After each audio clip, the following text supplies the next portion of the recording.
Hello, I will be going over celiac disease. I will go over the description, location, symptoms, demographics, testing, treatments, and some facts about gluten-free diets. So celiac disease is an inherited autoimmune disease which is caused by the ingestion of the protein gluten and the body deciding to react against it. It specifically reacts against the small intestinal lining, specifically the villi, and this damages it.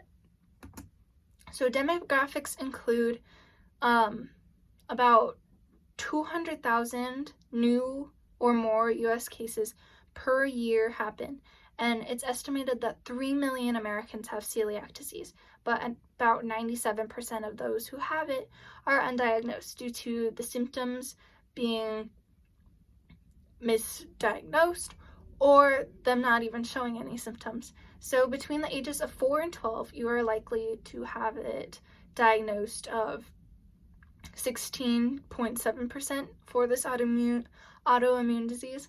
If you're between 12 and 20, you have a 27% chance. And then if you're between 20 and up, then you have a 34% chance of being diagnosed with celiac disease. So due to this disease being inherited, if you are closely related to someone, the chance of you having it goes up higher. If you're long distance or you don't, then it's lower and decreases your risk of having this disease. So symptoms include diarrhea, gas, bloating, fatigue, anemia, and osteoporosis. Osteoporosis and anemia are more farther down along the line if you have not been diagnosed with this and it just continually is getting worse. Some people have different symptoms. It's not the same for everyone. Some may have more stomach problems or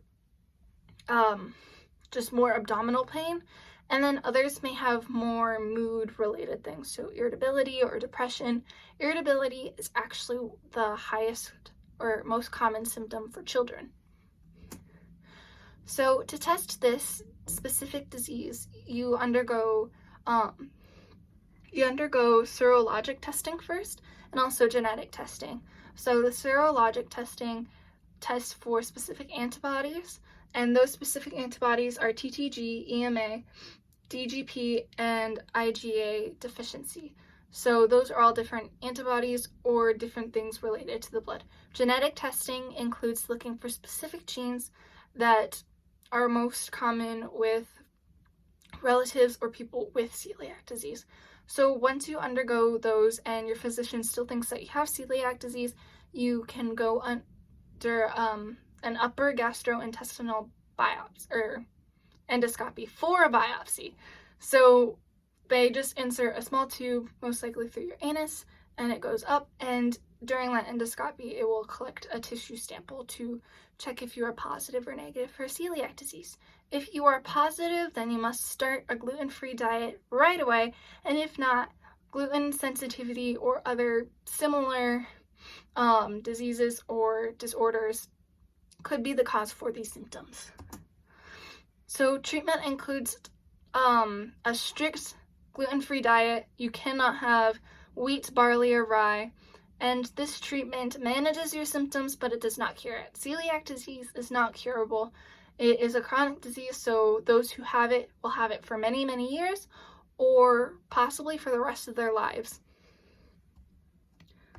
So, facts about the gluten-free diets. So, in 2006, there was an act to establish labeling on the back of not specific, but all products to determine or help determine if they are gluten-free or not, so that celiac disease, people with celiac disease can easily tell if they are able to eat that product or not.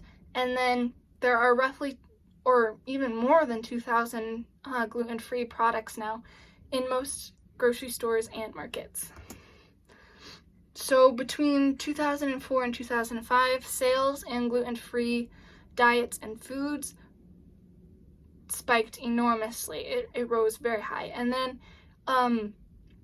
before 2010, it was predicted in 2010 that the gluten-free industry would raise to 1.7 billion sales.